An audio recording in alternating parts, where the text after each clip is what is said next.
Welcome to Kanishka IAS. మనకు తెలుసు Kanishka IAS test series launch చేయబోతున్నారని. సో అసలు మనకు ఈ టెస్ట్ సిరీస్ని చూస్ చేసుకోవడం వల్ల వచ్చే లాభాలేంటి, అసలు దానివల్ల ఎలాంటి ప్రయోజనాలు ఉండబోతున్నాయో మనం ఇప్పుడు సార్ వివరిస్తారు.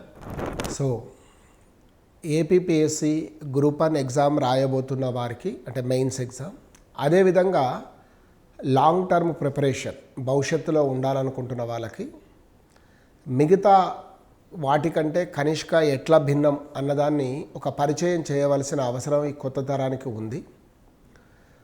ముఖ్యంగా 2008 నుంచి కనుక మనం చూస్తే 2008లో గ్రూప్ 1 ఎగ్జామ్ జరిగినప్పుడు state 6th rank, women 1st ర్యాంక్గా ఉన్న చెక్కా ప్రియాంక గారితో మొదలు పెడితే ప్రతి గ్రూప్ 1లో మనకు, అంటే రీసెంట్గా ఆంధ్రప్రదేశ్ పబ్లిక్ సర్వీస్ కమిషన్ చేసిన రిక్రూట్మెంట్లో కూడా పావని కొంత గైడెన్స్ తీసుకోవడం, కృష్ణానాయక్ ఆర్డీఓ గారు కంప్లీట్గా మ్యాక్సిమం ప్రిపరేషన్ మన దగ్గర చేయడం, అంటే కొన్ని ఎగ్జాంపుల్గా చెప్తున్నాను. ఇంకా ఇవి కాక మొత్తం 2008 నుంచి ఇప్పటి వరకు కనుక జరిగిన గ్రూప్ 1 సక్సెస్ని కనుక చూస్తే ఎక్కడ మనం లెక్క పెట్టుకున్నా, మీరు అక్కడ ఇచ్చాపురం నుంచి హిందూపురం వరకు కనుక చూస్తే ఈ క్యాడర్లో దాదాపు 500 మందికి పైగా గ్రూప్ 1 అధికారులను ప్రొడ్యూస్ చేసిన ఘనత అనేది మనకుంది.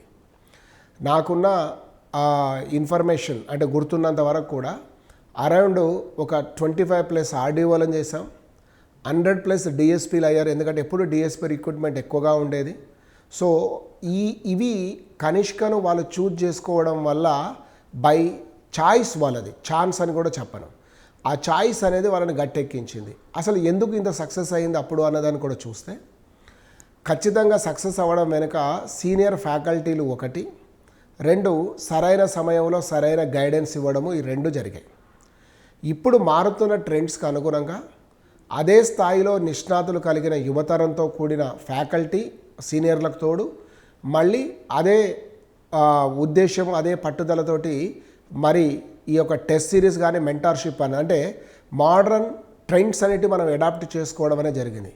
ఎగ్జాంపుల్ మనం చూస్తే 2 తెలుగు రాష్ట్రాలే కాక దేశవ్యాప్తంగా కూడా మంచి ఎనాలిసిస్ట్గా పేరుగాంచిన ప్రముఖుడు నాగేశ్వర్ సార్ కానీ, లేకపోతే మిగతా సబ్జెక్టులకు నేను కానీ, ఇంకా యువతరంలో మనం తీసుకుంటే శివకృష్ణ సార్ కానీ, లేకపోతే పృథ్వీధర్ కానీ, ఇట్లా సైదేశ్వరరావు గారు కానీ, ఇట్లా రకరకాల వాళ్ళని కనుక మనం తీసుకుంటే వీళ్ళందరూ కూడా ఏ ఒక్కరికి కనీసం 10 సంవత్సరాలకు తక్కువ ఎక్స్పీరియన్స్ అయితే లేదు. యాజ్ అ టీచర్గా ఉంది, అదేవిధంగా స్టూడెంట్ కూడా దాన్ని దాటి ఉంది. సో దీంతో ఏంటంటే మీకు రెడీమేడ్గా ఒక 10 సంవత్సరాలకు మించిన అనుభవం మీకు చేతిలోకి దొరికినప్పుడు దాన్ని సరిగ్గా మీరు వాడుకోగలిగితే డెఫినెట్గా మీరు సక్సెస్ అయ్యే ఛాన్స్ అనేది పెరుగుతుంది. ఎగ్జాంపుల్ మీకు పేర్లే చెప్పాను, చెక్కా ప్రియాంక కానీ, హరిత కానీ, సో రకరకాల.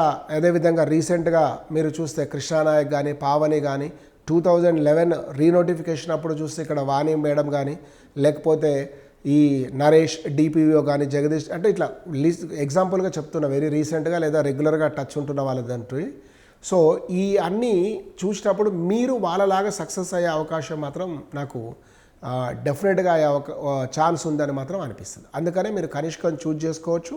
క్వాలిటీ టీచింగ్, ఎక్స్పీరియన్స్డ్ టీచర్స్, అదేవిధంగా క్వాలిటీ టెస్ట్ సిరీస్, పర్టికులర్లీ ఈ ఎవాల్యుయేషన్ అనేది ఎవరితో పడితే వాళ్ళతో కాకుండా నిజంగా నాణ్యమైన టీచర్లే మీకు ఎవాల్యుయేట్ చేసి, అంటే యూపీఎస్సి గ్రూప్ 1 లాంటి ఎవాల్యుయేషన్ స్థాయిలో చేయగలిగిన వాళ్ళతో చేసి మీతో 1-to-1 డిస్కషన్ కూడా అవకాశం ఇస్తాం. కాబట్టి డెఫినెట్గా మీ మిస్టేక్స్, ఎగ్జామ్లో సక్సెస్ అంటే ఏంది, బాగా రాయడం కాదు, మిస్టేక్స్ రిడ్యూస్ చేసుకోవడమే ఇది ఒక సక్సెస్ఫుల్ అనేది మనకు తెలుస్తుంది. సో అది ప్రధానమైన ఉద్దేశం అని చెప్తాను.